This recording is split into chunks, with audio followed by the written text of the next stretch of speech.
Mesdames, Messieurs, bonsoir. Soyez les bienvenus dans ce journal. Le Tour Volleyball, une nouvelle fois en finale du championnat de France de Liga.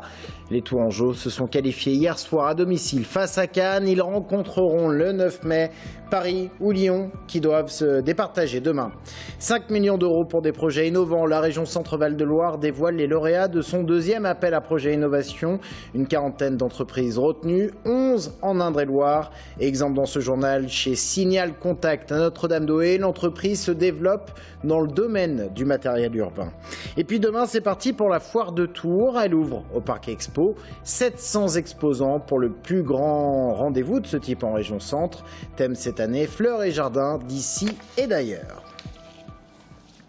C'est désormais une habitude dans le monde du sport, du volley plus particulièrement. Le Tour Volleyball s'est qualifié hier soir pour la finale du championnat de France de Liga en battant à domicile Cannes 3-7-1. Les Tourangeaux l'avaient déjà remporté au match aller. Il faudra attendre demain pour savoir si les Tourangeaux affronteront Lyon ou Paris en finale. Pour leur retour sur le match d'hier soir avec Audrey Champigny. Ils l'ont fait pour la 6e fois consécutive. Le TVB est en finale du championnat de France. Hier soir, dans une salle Grenon archi-comble, plus de 3000 spectateurs et une ambiance de folie. Les Tourangeaux ont montré que rien ne pouvait les arrêter dans leur quête du Saint Graal. Après un premier set gagné 25-19, les joueurs de Maurizio Paes se laissent devancer 23-15 dans la deuxième manche. Une remotivation des troupes plus tard et la machine à gagner TVB se relance. 25-15 dans le troisième set, 25-15 dans le quatrième. La fin de match vire à la véritable démonstration. Oui, les garçons ont été fabuleux devant un public magnifique.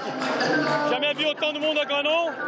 C'est vraiment une soirée fabuleuse pour les TVB. Les gars, ils ont été présents. Même quand on a été un peu moins bien au deuxième set, on a su revenir pour renverser la dynamique. Et franchement, rien à dire, il n'y a pas de photo aujourd'hui. Il n'y a que le TVB là-dedans aujourd'hui. C'est sûr qu'au bout d'un moment, c'est que fait la différence, c'est ta capacité d'être présent à des moments comme cela. Et on a monté encore une fois qu'on est là. Maintenant, on va encore goûter à Paris, on verra qu'est-ce que ça donne. Les Cannois de leur côté font le décompte des petits bobos. Emmanuel Ragondé diminué, Ludovic Castard blessé au tendon d'Achille. Rien à faire face à une équipe du TVB impressionnante de maîtrise. Hier soir, David Konechny a une nouvelle fois montré qu'il était le patron. Mais la formation tourangelle a aussi pu s'appuyer sur son bloc central Made in USA, avec un Smith toujours aussi solide et un McDonnell très appliqué. On s'est amélioré à chaque match. On a eu une saison difficile, mais on joue de mieux en mieux. On va chercher toujours plus en chacun de nous. On joue très bien ensemble. Oui, c'est vraiment génial quand on peut jouer comme ça. C'est important de ne pas trop se reposer sur ses lauriers parce qu'on a encore un match à gagner. Et donc dès demain, on va se préparer pour la finale. Une finale qui se déroulera à Paris le 9 mai prochain et qui promet déjà un match haut en couleur. Quel que soit l'adversaire, Paris ou Lyon, il sait ce qui l'attend face à un TVB invaincu depuis le 5 février et 14 matchs. Dans le reste de l'actualité, le mari qui a tué sa femme à Pernay il y a 10 jours avant de tenter de se suicider, mis en examen. Il était hospitalisé, ne pouvait être entendu jusqu'à présent, mais son état s'est amélioré. Il a donc été entendu hier et sa mise en examen lui a été signifiée. Le juge des libertés décidera lundi s'il doit aller en détention ou rester dans un établissement médicalisé. L'économie, François Bonneau, président de la région Centre-Val de Loire, en déplacement aujourd'hui en Touraine. Il est venu annoncer les lauréats du deuxième appel à projet innovation. 5 millions d'euros pour financer des projets innovants. Une quarantaine d'entreprises a été sélectionnée pour cette deuxième phase. 11 sont de Touraine. Parmi elles, l'entreprise Signal Contact, basée à Notre-Dame-d'Oé. Une société spécialisée dans la fabrication de panneaux de signalisation routière et qui se développe maintenant dans le mobilier urbain en faisant appel à des matériaux recyclés. Aurélie Renaud. À partir de cette brique alimentaire, on fait du mobilier urbain et on refait une poubelle. Une poubelle fabriquée grâce au recyclage de 2900 briques alimentaires. Il en faudra presque 50 000 pour cette table et ses bancs. La matière brute, c'est le polyhal, un mélange de carton, de polyéthylène et d'aluminium. Un produit innovant, une niche économique décelée par cette entreprise spécialisée dans le mobilier urbain. Tout est fabriqué en région centre. Ce produit, il est imputrescible, il est sans aucun entretien. Ce que recherchent, je dirais, les collectivités. Après une phase de test et la conception très artisanale de prototypes, l'entreprise a souhaité automatiser la fabrication. La clé, troquer cette machine désuète contre une commande numérique. Un investissement de 250 000 € absorbé à 40% par une subvention de la région Centre-Val de Loire suite à un appel à projet pour l'innovation. Avec ces machines-là, on pourra augmenter automatiquement le débit, gagner en termes de coûts aussi, en termes de coûts de productivité, ce qui nous permettra également de nous placer plus aisément sur le marché. Pour répondre efficacement à l'appel à projet lancé par la région, l'entreprise avait investi 10 000 € pour être accompagnée par un cabinet de conseil en financement, un coût presque anecdotique au vu des 100 000 € de subventions accordées. La politique, nous vous en parlions hier soir. Europe Écologie Les Verts en région Centre-Val de Loire se dote de 2 chefs de file pour les prochaines régionales, Caroline Gauthier et Charles Fournier, que vous voyez à l'écran. La première est de l'Indre, le deuxième du Loir-et-Cher. Le 9 ou 10 mai, un seul sera choisi en respect de la parité sur l'ensemble des régions de France. Et la stratégie, elle, sera définie fin juin. Chez Europe Écologie Les Verts, ils sont nombreux à vouloir partir seuls au premier tour des régionales, mais pas tous. Sadika Archi, une des candidates de l'Indre-et-Loire, qui n'a donc pas été choisie hier soir, fait encore entendre sa voix. À contre-courant, elle l'appelle à l'union de toute la gauche dès le premier tour, et ce en raison du contexte politique. On l'écoute. Un grand nombre d'adhérents s'orientent plutôt vers une autonomie de premier tour. Je ne dis pas que ça n'a pas d'intérêt en soi, surtout dans une élection où la proportionnelle est possible, mais je dis qu'il faut quand même être vigilant et ne pas prendre le risque de faire gagner la droite au niveau de la région, que ça me semble un enjeu trop important. D'autant que on ne peut que se féliciter du partenariat dans cette majorité de gauche PS, PC Front de Gauche, Europe Écologie à la région. L'inauguration avait lieu hier à Fondette dans l'agglomération Tourangelle. Le phare est une pension de famille. Elle accueille 12 pensionnaires, 5 femmes et 7 hommes, des pensionnaires désociabilisés qu'il faut réinsérer.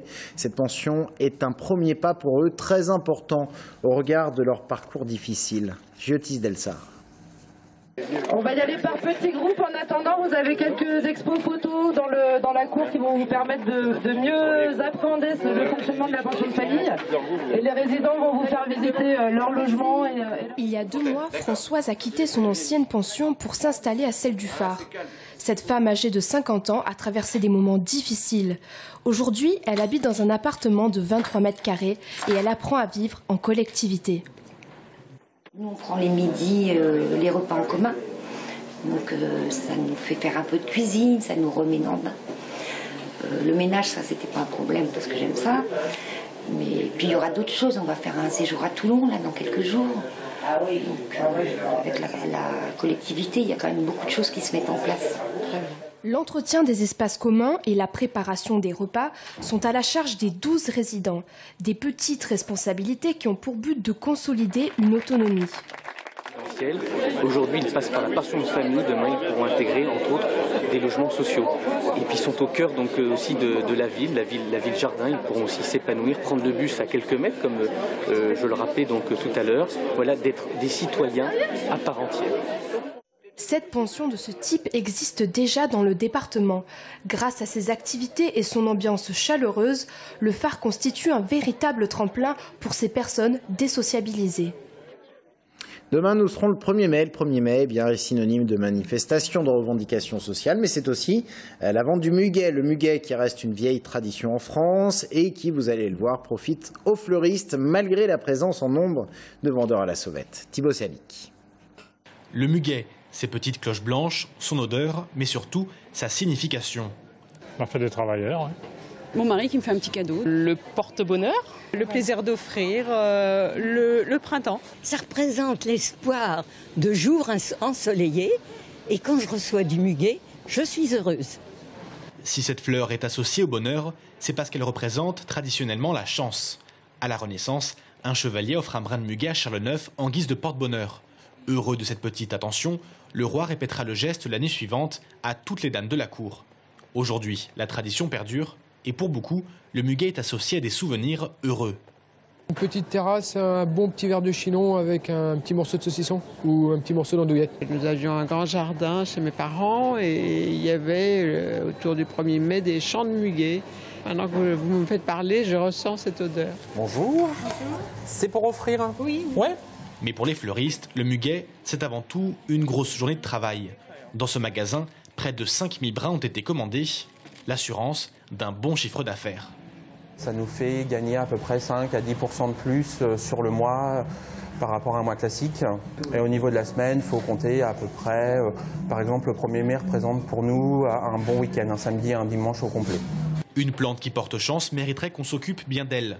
Pour garder un muguet en bon état le plus longtemps possible, il est conseillé de le mettre dans une eau bien fraîche et d'éviter de le placer dans des endroits trop humides. Et demain, c'est aussi le coup d'envoi de la foire de Tours au Parc Expo. L'inauguration officielle a lieu samedi, mais les 700 exposants seront bien là dès demain pour vous accueillir, et ce, jusqu'au 10 mai. Mélinda Pavlak.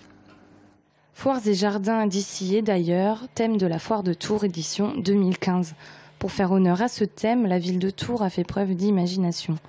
Après 6 mois de réflexion et 1 mois de travail sur le terrain, le résultat est là. Des jardins reconstitués à l'effigie des châteaux de la région.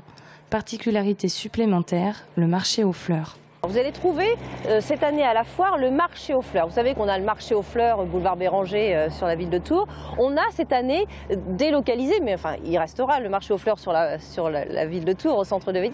Mais vous allez ici avoir un magnifique panel de fleurs et de plantes que vous allez pouvoir acheter et faire votre marché au quotidien sur cette foire, parce que c'est quand même la foire de Tours, la plus grosse foire commerciale en région centre. La foire, c'est aussi un village gastronomique, le plus grand de France. Bar à bière, bar à pâtes, hamburgers, frites ou faritas, tant de saveurs à découvrir en passant des spécialités locales aux spécialités étrangères. Cet événement, c'est le rendez-vous annuel des Tourangeaux et autres habitants de la région.